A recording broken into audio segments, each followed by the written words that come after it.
Halo millennials, di episode ke-6 ini saya akan membahas tentang potensi ekonomi digital di Indonesia. 4 tahun belakangan ini kalau kita melihat terjadi perubahan yang signifikan di dalam berbagai transaksi, baik itu transaksi di sektor perbankan, transaksi di sektor sehari-hari, bahwa kita sekarang membeli barang tidak perlu lagi harus ke toko tetapi dengan cara online ya. Ternyata ini merubah tatanan di dalam perekonomian. Karena apa? Kalau kita lihat, ternyata kalau kita melihat generasi dari baby boomers, kemudian Gen Y dan Gen Z, ternyata sekarang Gen Y di mana millennials itu sudah mendominasi hampir 50% dari pasar. Jadi pembeli barang dan jasa itu sekarang hampir 50% adalah usia milenial ya. Kemudian angkatan kerja juga sudah mulai didominasi oleh milenial. Sehingga kalau kita lihat perkembangan ekonomi digital itu di Indonesia dalam waktu 4-5 tahun itu luar biasa. Walaupun orang mengatakan bahwa pertumbuhannya masih kecil, tetapi dengan pandemi atau selama pandemi ini itu sebenarnya mempercepat proses digitalisasi dalam segala aspek.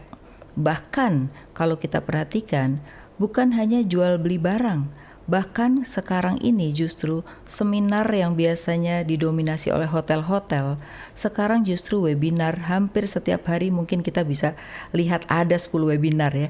Dan ini akan menjadi tren bahwa ke depan kemungkinan ketika pandemi sudah berakhir, mungkin seminar-seminar di hotel tidak akan ramai lagi.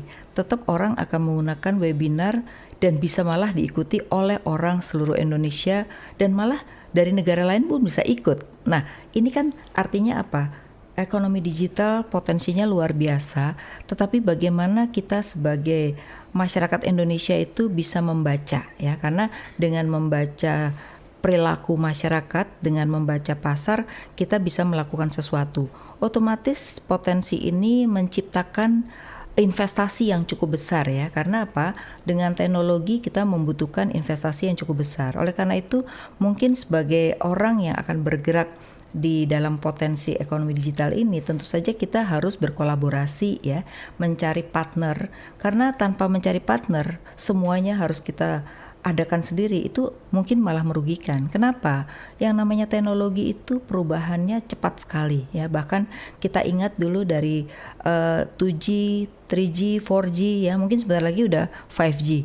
Nah, kalau orang baru investasi kemudian dia tidak berkolaborasi, maka dia sudah harus ganti investasi yang lama dia belum kembali gitu. Jadi di sini memang era digital ini membutuhkan satu kolaborasi, kedua membentuk ekosistem ya, karena biar bagaimanapun orang udah bicara digital itu bicara big data ya. Nah, itu bisa kita lihat contohnya di era startup ya.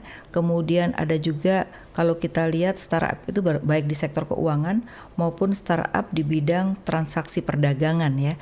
Contohnya kalau kita lihat di sektor di perbankan ya. Perbankan sekarang sebagian dari marketnya sudah diambil oleh startup yang bergerak di bidang P2P namanya atau peer to peer, di mana mereka mempertemukan antara yang memiliki dana dengan yang meminjam uang gitu ya. Nah, mereka lebih mudah. Kalau bank harus nilai dulu layak nggak dia dapat kredit, tapi mereka dengan membangun sistem itu adalah bagaimana bisa mengcapture data perilaku mereka, calon peminjam itu mereka sudah bisa mengetahui karakter dari calon peminjamnya. Jadi luar biasa, sehingga sekarang kalau bank tidak berkolaborasi dengan P2P, mereka juga akan kesulitan untuk menyalurkan kredit khususnya bagi yang UMKM. Maka sekarang kolaborasi itu terjadi. Itu salah satu contoh di mana ekonomi digital itu harus menciptakan atau melakukan kolaborasi sehingga mencapai nilai tambah yang sangat besar ya. Nah, yang kedua kita lihat di e-commerce misalnya. Di e-commerce itu kalau kita lihat ya semua tidak harus punya sendiri ya. Bahkan mereka ada yang membentuk ekosistem sehingga dari sisi keuangannya mereka juga punya, penjualan barang dan jasa punya, bahkan mereka melakukan untuk kebersihan rumah saja mereka lakukan ya. Jadi berbagai kebutuhan orang itu sudah dipenuhi dalam satu ekosistem. Nah, itu contoh bagaimana berkolaborasi dan membentuk ekosistem agar satu orang itu memiliki member di situ sudah mendapatkan semuanya gitu. Nah, itu yang disebut dengan era kolaborasi. Nah, di dalam sistem orang yang selama ini offline ya, mau tidak mau harus online. Kita bisa lihat bahwa ketika dia hanya punya toko ya, saat ini udah susah kalau dia mencapai omset lebih tinggi lagi.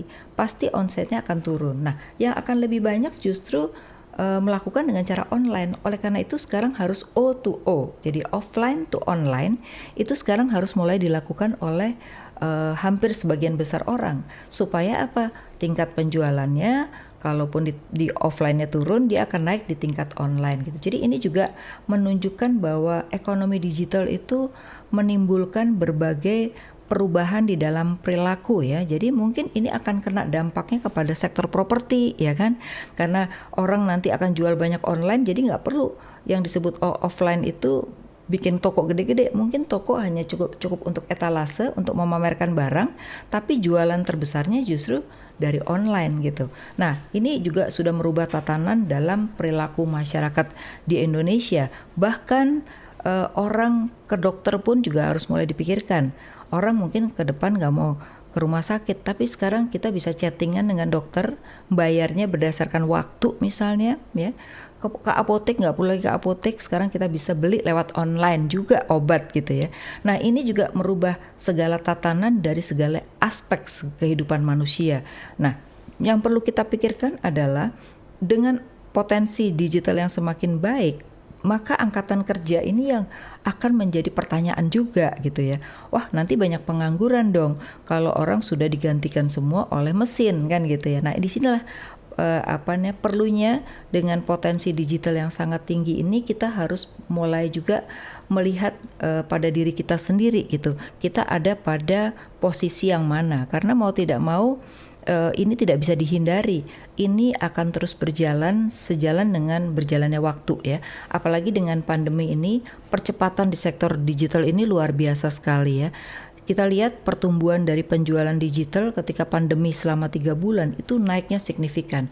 Bahkan sekarang kalau kita lihat di dalam kebutuhan pokok masyarakat yang biasanya orang senang ke pasar, ternyata ini juga sudah merubah tatanan. Orang sudah bisa beli sayur melalui online ya.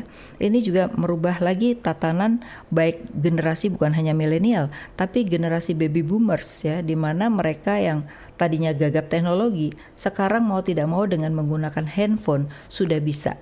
Orang yang di rural, yang di desa, yang biasanya mereka juga tradisional, sekarang sudah banyak menggunakan juga handphone sebagai alat transaksi, baik itu di sektor perbankan maupun juga di sektor transaksi perdagangan lain. Jadi saya melihat potensi dari digital ini luar biasa, maka kebijakan pemerintah dalam hal ini perlu menyesuaikan ya, karena seringkali pemerintah tertinggal dengan para pelaku, sehingga ketika pelakunya sudah lebih maju, peraturannya belakangan kadang-kadang bisa merugikan para pelakunya gitu ya.